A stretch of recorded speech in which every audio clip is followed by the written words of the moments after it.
Good day, everyone. Learn how to make Google your homepage in Google Chrome.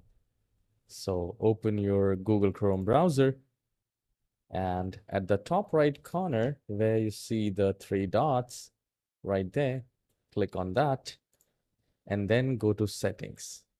Once you click on settings, you will have a window like this. And here we need to go to on Startup tab. And here we need to select open a specific page or set of pages and select add a new page. Now here we need to type www.google.com. That's it. I'll maximize it. So once you have typed it, click on OK. And here you will have your Google right there.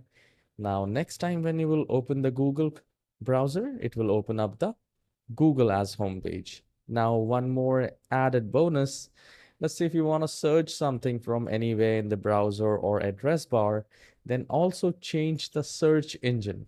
So if anything is here like Yahoo or MSN or Bing, you can change from here and select Google and set as default.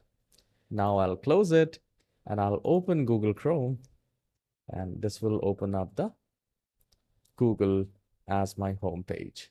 So if you find this tutorial short and helpful, please don't forget to hit the like and subscribe. I'll see you in the next video. Have a wonderful day.